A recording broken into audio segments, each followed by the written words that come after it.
Se eu for analisar a radiação das nuvens, o que você tem que presenciar?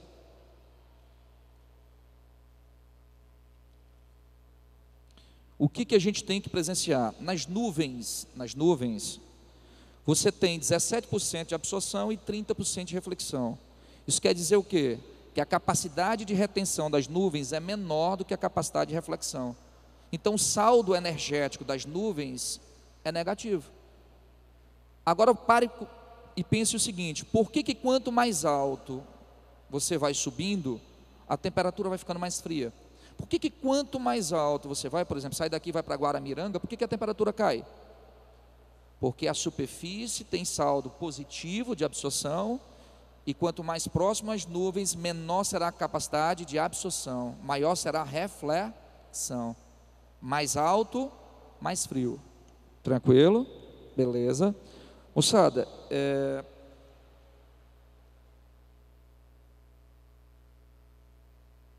bom, aqui me perguntaram quanto é que seria a temperatura do núcleo do Sol. Pessoal, é difícil a gente precisar isso. Eu posso lhe dizer que da Terra chega a 6.000 graus aproximadamente, porque existe um cálculo simples. A superfície tem uma média de 18 graus centígrados, e nós temos aí um núcleo, um raio da Terra, um diâmetro de 40.000 quilômetros. Se eu calcular o diâmetro da Terra e fazer aí uma projeção de volume, né, a Terra tem 6.370 quilômetros até o núcleo. Então, se eu fizer 33 graus, a cada 33 metros de profundidade, aumenta 1 grau centígrado.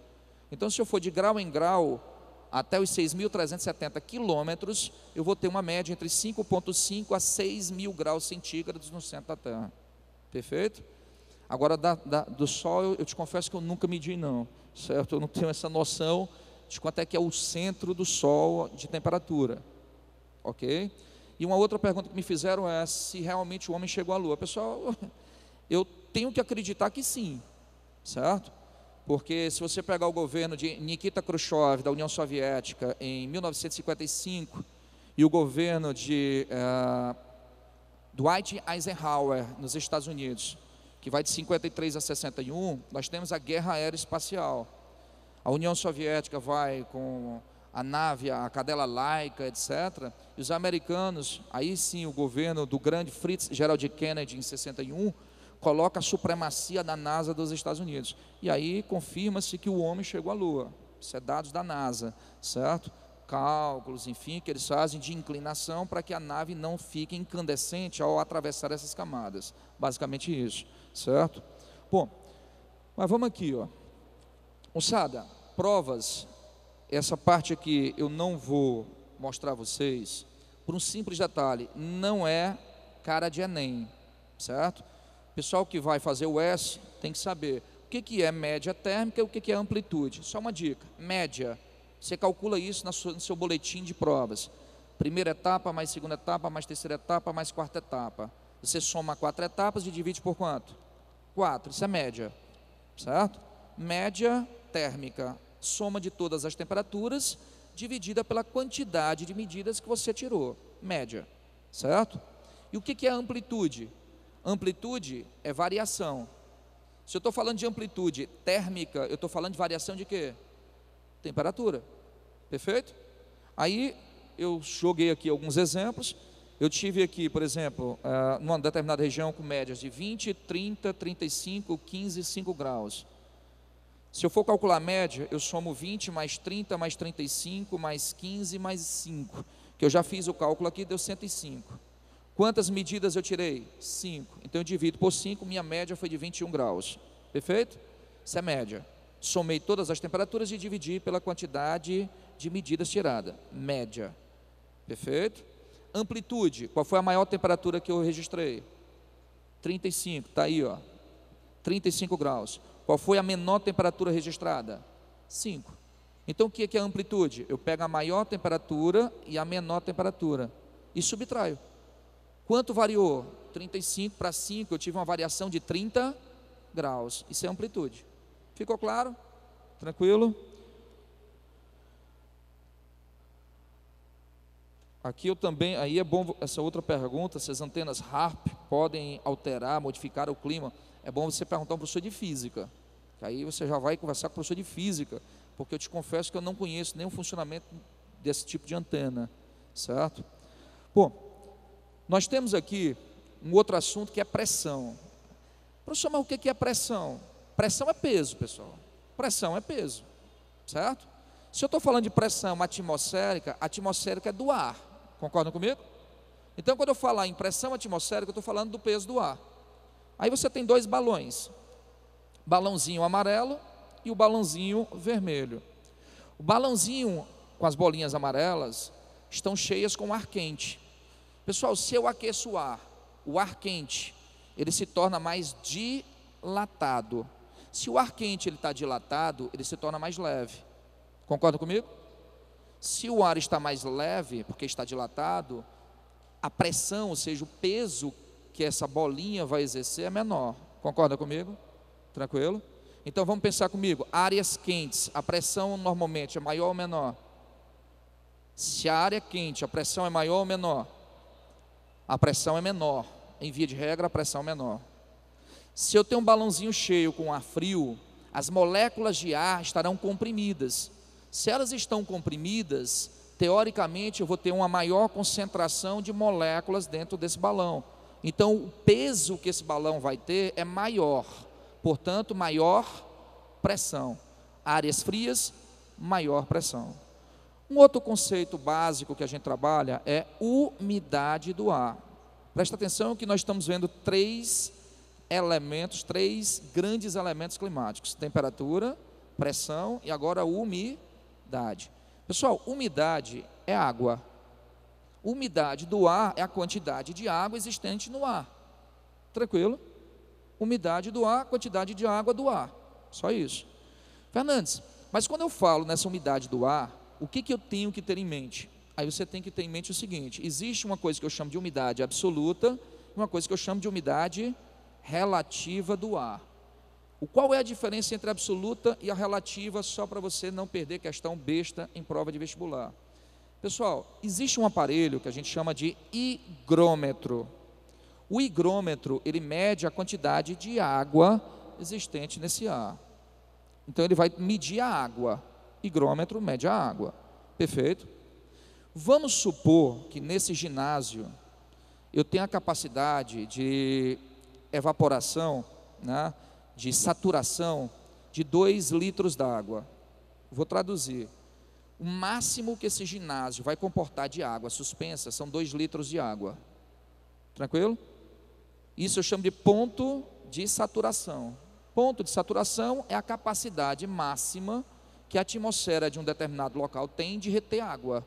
Ponto de saturação.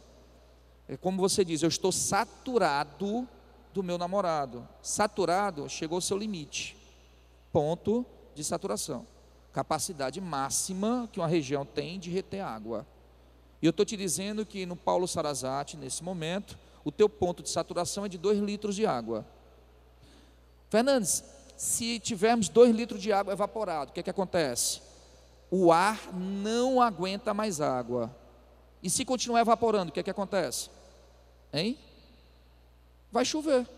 A água que sobe, ela vai ter que descer, cara. Porque não aguenta mais, ela vai ter que descer. Porque o ar se tornará muito denso.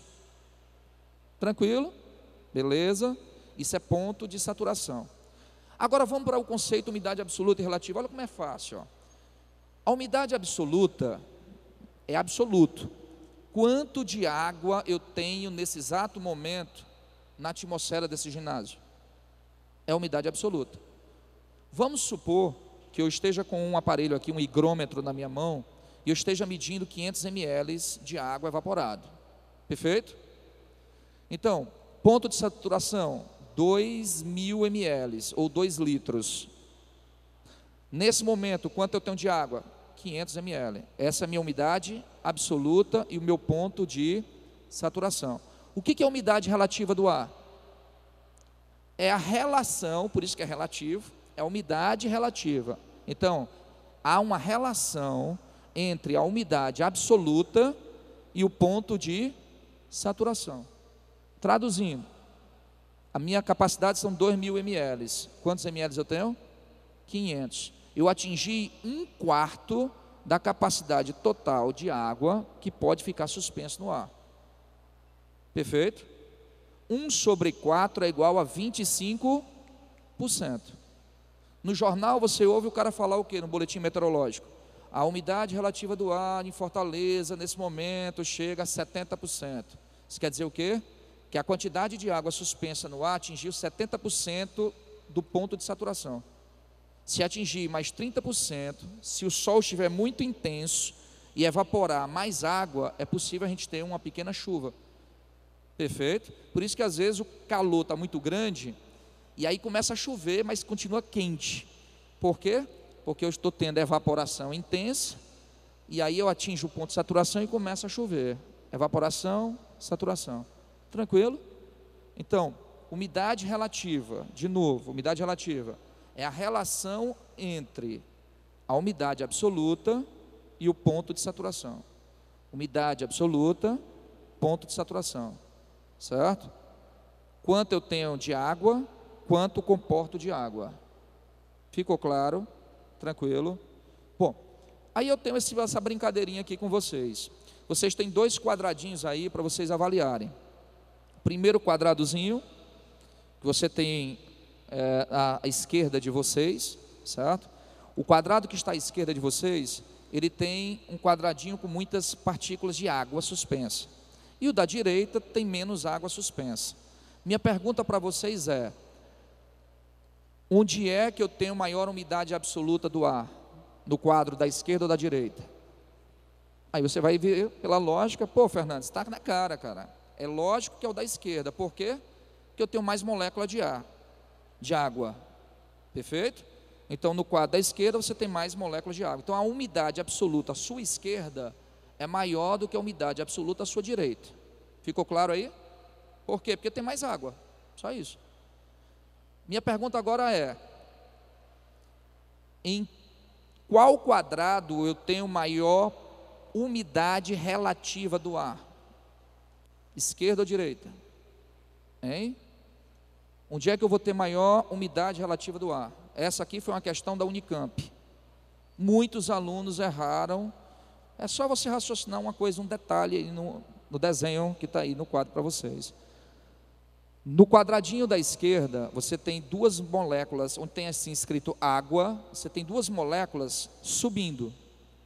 Isso quer dizer o quê? Que embora a umidade absoluta esteja alta, o ar ainda está aguentando mais água evaporando. Perfeito? No seu quadro da direita, você tem uma molécula subindo e uma descendo. Isso quer dizer o quê? Que no seu quadro da direita, o ar não aguenta mais água. Ficou claro isso? Perfeito? Isso quer dizer o quê? Que no seu quadro da direita, eu atingi o ponto de saturação. Esse era o gabarito da questão da Unicamp. Galerinha, estou só mostrando a vocês graficamente como é que você tem que desenvolver o raciocínio na prova de geografia na parte física. Essa é a competência 6, né? Aliás, a competência 6, onde você tem uma habilidade de trabalhar os aspectos e elementos físicos da geografia. Decoreba não, raciocínio. Perfeito? Tranquilo? Então, à sua esquerda o ar não está saturado, porque ele está aguentando água, e à sua direita ele está saturado. Bom, aí vamos para cá. Quando eu falo em clima, o aluno, a primeira coisa que ele me diz é: professor, o Brasil é um país tropical, abençoado por Deus, bonito por natureza, não é isso? Jorge Benjó e o ufanismo. Quando a gente trabalha esse raciocínio, o que a gente tem que ter em mente? Que o Brasil é um país tropical. Mas o que é ser tropical? Ser tropical é estar entre os trópicos. Só isso. Qual é a característica climática de um país entre trópicos? Isso a gente trabalha fator latitude. Eu quero só que você preste atenção nesse desenho que está aí para vocês. Aí você tem que ficar olhando ali, ó, certo? Para você entender ao invés de decorar. Raciocine comigo o seguinte: se a superfície da Terra, que é isso que está de azul, fosse plana e não esférica, se a Terra não fosse uma bola, vamos raciocinar assim, se a Terra fosse quadrada, como assim imaginavam os medievais, a quantidade de sol, de raios solares, que entraria na Terra, no Polo Norte, Polo Sul e na linha do Equador, seria exatamente igual. Raciocine aí, olha aqui a figura. Pessoal, existe uma diferença na quantidade de raios amarelos no Polo Norte, lá em cima, no centro e embaixo? Existe? Não. Ou seja, a Terra receberia a mesma quantidade de calor, independentemente do fator latitude. Professor, eu não sei mais o que é uma latitude. Pessoal, latitude é a distância de um ponto em relação a quem? Equador, certo? Aí eu quero que você agora olhe a segunda figura aqui, ó. A Terra, ela não é quadrada, a Terra é esférica. Se a Terrinha é esférica, eu tenho lá em cima, no Polo Norte, uma quantidade de raio, ou seja, a quantidade de absorção de calor menor do que na área central da Terra. Concordam comigo? Por quê? Porque lá nos polos, os raios solares chegam inclinados. Lá nos polos, a atmosfera é menos densa. O diâmetro da Terra na linha do Equador é de 40 mil quilômetros. Portanto, maior capacidade de retenção de calor. Ficou claro agora? Tranquilo? Aí, Fernandes, eu só não sei o que eu tenho que saber quando a gente trabalha isso. Presta atenção na figura. Na área central da Terra, está escrito o que ali? Menos latitude, ou seja, latitude baixa. A latitude da área central é de 0 grau. 0 grau é a linha do Equador. O que é latitude? É a distância de um ponto em relação ao Equador. Quanto mais distante eu tiver do Equador, maior a latitude. Só isso. Ficou claro? Tranquilo? Então vamos aqui, ó.